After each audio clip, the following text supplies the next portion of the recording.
My cousin is obsessed with my mom's new car. Stories from Korea. My mom works in a field where not having a car has been quite inconvenient. She needs a car for work, so she was considering buying a small used car, since my cousin, who has a lot of driving experience, lives at my aunt's house. My mom asked him to help find a used car. My mom's current job may last around 3 more years, so she told him she was looking for a used car that would last for about 3 years.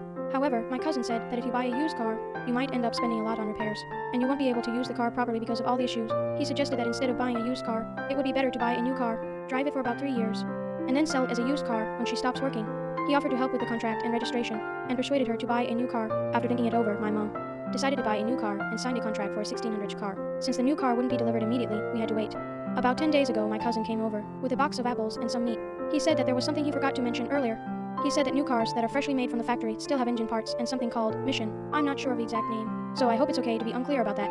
He said these parts are still a bit rough and need to be properly worn in. He advised that the engine and these parts need to be carefully broken in for about 2,000 kilometers, which takes roughly 2 months to ensure the parts naturally settle and function well, thus extending the car's life and increasing its resale value. I didn't really understand what he was talking about, but he said experienced drivers usually do this with new cars, and the car's manual even recommends it. He also mentioned that failing to do this could cause the engine to make noise after 3 years, and might result in a loss of resale value when selling it as a used car. He insisted that this process was complicated and difficult for someone like my mom to handle, but he would take care of it if she let him. I overheard the conversation and felt uneasy. I've heard that you shouldn't just leave your car with someone else, especially not with family. It didn't make sense for my mom to hand over the car to my cousin right after getting it without even trying it herself. I expressed my concerns, but my cousin was insistent. He said it was the best way to handle the situation, and promised that my mom wouldn't lose anything. I disagreed, telling my mom that it was a big decision, and we should think it over. Mom seemed unsure, but she agreed that I would look into it.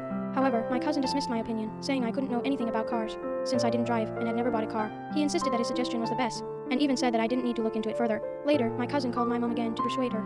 I asked to speak with him, and when I told him that my mom had decided not to let him take the car, he responded harshly, saying I was being stubborn and that I didn't understand the situation. He said that if the car didn't sell or my mom lost money, it would be my fault since I rejected his help. He insisted that he was only trying to help. A couple of days later, he messaged me, apologizing for his earlier reaction and asking if I had thought about it. I decided that he wasn't worth engaging with any longer, so I blocked him without replying.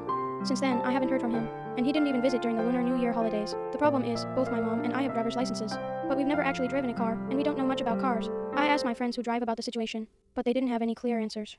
My mom said she didn't mind if the car didn't sell, and that I didn't need to worry, but I'm still concerned. I'm wondering if it's worth trusting my cousin, especially since he might have an ulterior motive.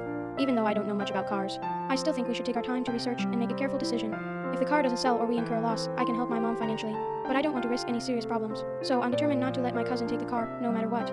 Isn't it right that if the owner of the car doesn't want something, then other people should stay out of it, even if they are family? I don't understand why my cousin is pushing so hard to help. It's been bothering me and I couldn't sleep, so I decided to post about it.